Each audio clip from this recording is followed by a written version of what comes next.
Once upon a time, in a peaceful village nestled between rolling hills and a sparkling river, there lived a young boy named Tom. Every afternoon after school, Tom would put on his favorite red cape and run around the fields near his home.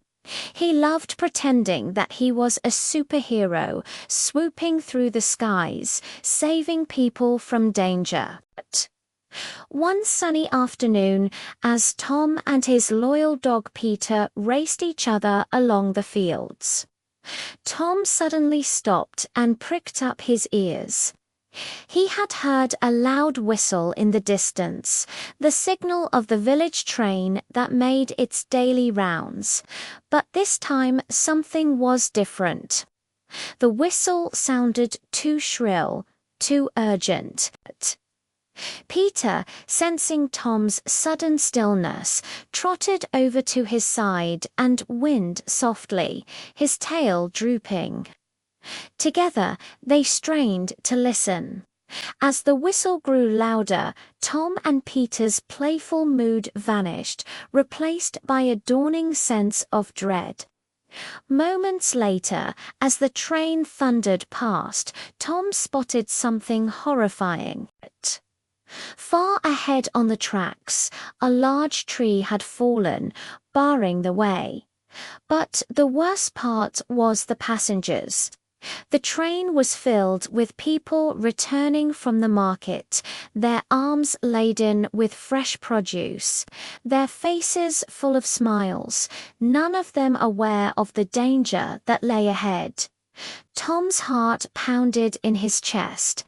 "Peter, we have to warn them," he exclaimed, his voice tight with urgency. "If they hit that tree, the train could crash." Without waiting for an answer, Tom turned and sprinted in the direction of the approaching train. Peter barked furiously, his small legs carrying him as fast as he could go.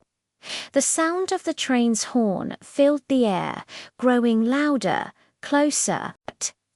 Each second that passed brought them no closer to the passengers, but the sound of their whistles told Tom that the train was still speeding towards the obstacle. Suddenly, the passengers began to lean out of the windows, their happy chatter replaced by shouts and screams. Some were pointing at the fallen tree, their faces etched with fear, while others were looking around desperately for someone, anyone to help.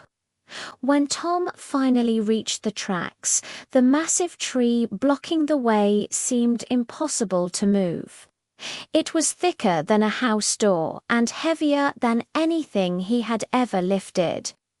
Doubt and fatigue threatened to overwhelm him. But Peter's unwavering gaze and the desperate situation of the passengers spurred him on. Taking a deep breath, Tom gathered every ounce of strength within him. With a Herculean effort, he pushed against the tree, straining to lift it off the rails.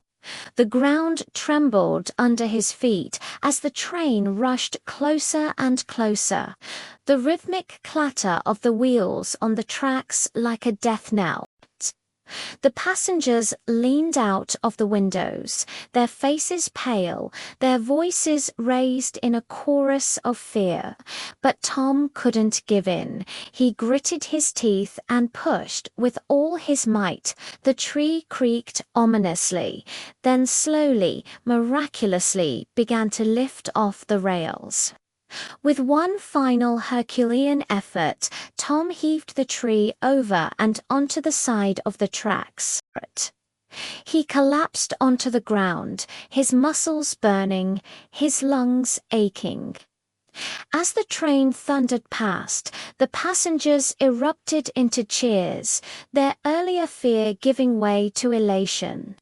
They waved and shouted, "Thank you, Superman Tom. Thank you, Superdog Peter." Tom managed a weak smile and waved back. But his moment of triumph was short-lived. adrenaline surging through his veins. He sprang to his feet and raced back to the obstruction, fearing that the fallen tree might roll back onto the tracks. As the cheers of the relieved passengers echoed in his ears, Tom realized that he wasn't just any ordinary boy. He was a hero who didn't wear a cape or have superpowers, but who had courage, kindness, and a loyal dog by his side.